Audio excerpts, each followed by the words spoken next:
Salut Ghislain. Alors merci. Bonjour. Voilà, merci d'être venu au Salon Livre Paris 2016 avec nous sur le stand des éditions Le Grimoire et de la collection Mille Saisons. Alors tu as sorti une nouvelle dans le recueil qui a été sélectionnée pour Du plomb et la lumière. Tu peux nous rappeler le titre de ta nouvelle? Alors je suis l'auteur de la nouvelle Deus Ex Machina. Alors peux-tu nous en parler? Oui, mais je dois pas en dire grand chose. Pourquoi tu ne dois pas en dire grand chose? Tu aurais peur de certaines représailles?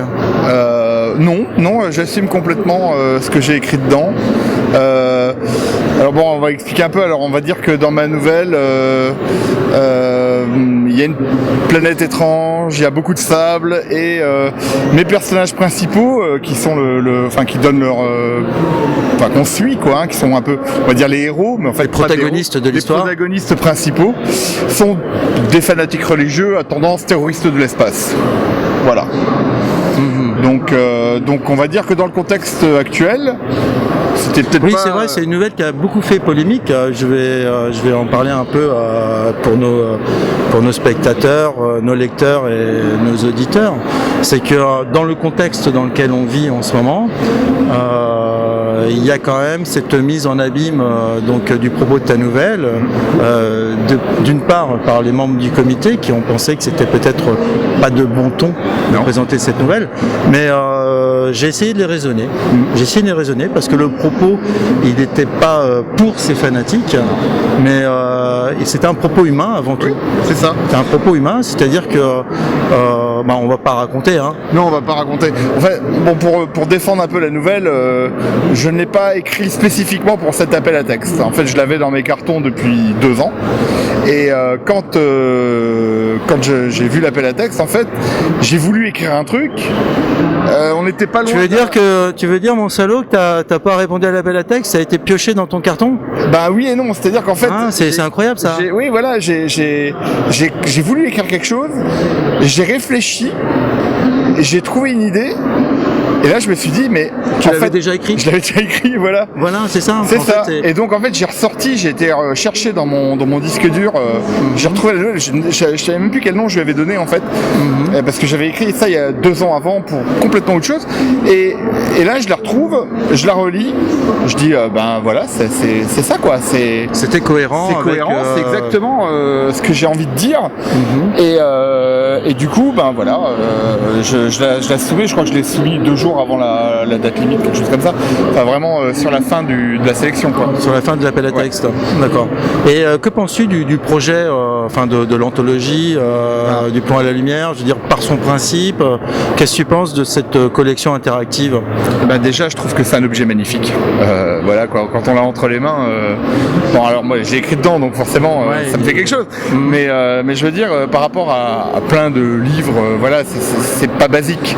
On a une illustration par nouvelle, la mise en page est somptueuse. D'ailleurs, je connais votre graphiste, maquettiste, Julien de. Oui, il y a le graphiste Julien, et puis il y a notre maquettiste Emmanuel. D'accord, qui ont fait un travail vraiment étonnant. Ils ont fait une belle équipe, et puis le livre. Puis c'est un livre qui s'inscrit dans son époque, avec les QR codes pour récupérer la musique, pour récupérer cette interview vidéo que nous sommes en train de faire. Oui, tout à fait. Voilà. Donc mise en abîme, attention. On est sur le fil là, fais gaffe. Attention. On va pas se prendre les pattes dans le fil. Oui. Non plus. Et je trouve que c'est vraiment, voilà quoi, ça change. Pour le prix d'un livre, on a quand même beaucoup plus, quoi. Oui, c'est ça. C'est le principe, c'est vraiment ce livre papier d'Alexandrie qui est la fondation, en fait, à notre culture, culture d'imaginaire. Livresque, imaginaire, etc. Et puis on peut aujourd'hui, grâce aux technologies, aller plus loin encore, c'est-à-dire offrir des contenus qui font que du livre sort une arborescence. Cette arborescence, c'est l'art, c'est la culture, c'est la musique, c'est la peinture, c'est l'illustration, et puis peut-être encore plein d'autres choses. On peut encore innover, je pense. Oui. Qu'est-ce que t'en penses, toi? Peut-être des vidéos, mais plus animées, de l'animation. Des vidéos des vidéos de boules? Non, pas à ce point-là quand même. Non. Encore. Non, parce que moi je suis ouvert à tout. Ça se passe je vois bien ton univers, ça se passe sur une boule de sable. Une énorme boule de sable. Une énorme boule de sable. Je crois qu'on appelle ça une planète, je crois. Une planète. Voilà, c'est ça. Ouais. Donc moi j'aime beaucoup le space opéra. De boules, des boules comme planètes. Star Wars. Voilà, Star Wars. Très bon film de boules. Très bien. Voilà. Très bien. Beaucoup de boules. Beaucoup de boules.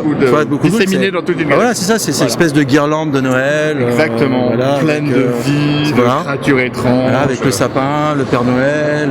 Ouais. C'est moi, ta nouvelle m'a beaucoup fait penser au Père Noël. Moi, j'avais devant les yeux une espèce de sapin de Noël avec toutes ces boules qui sont parsemées, tu sais, dans des branches d'humanité, si tu veux.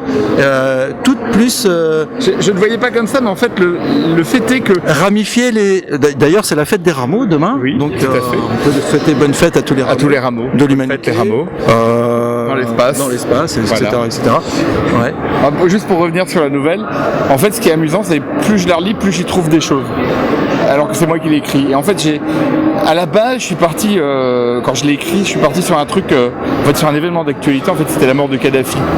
Et là, mon personnage principal, voilà, mon but, c'était c'est une espèce de guerrier génétiquement créé à partir de bout de Kadhafi, quoi. Voilà, Kadhafi est là de ses lointains. Une espèce de monstre.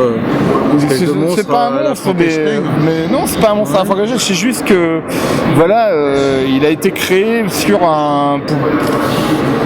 la base de l'ADN de ce qui est considéré dans le futur comme un guerrier héroïque de la cause. Voilà, pour ses talents, on va dire. Je pense que Kadhafi avait certains talents, très mal utilisés, on va dire, mais il a quand même eu une vie assez étonnante avec à la fin sa garde présidentielle composée d'Amazon. Voilà. Donc moi c'est un peu des choses qui m'ont inspiré pour ce personnage en fait. Et en fait j'ai écrit ça quand il est mort en me disant Kadhafi c'était quand même un méchant génial voilà quoi, c'était combien d'œuvres imaginaires ont utilisé le méchant terroriste libyen comme voilà, et je me suis dit zut, maintenant quelque part il est plus là quoi. On va pouvoir trouver des nouveaux méchants. Ouais. Et donc moi c'est une espèce de dommage à sa méchanceté et à sa pourriture quoi. Voilà, quelque part. Je pense que tout est dit si vous voulez voter pour l'hommage à la pourriture.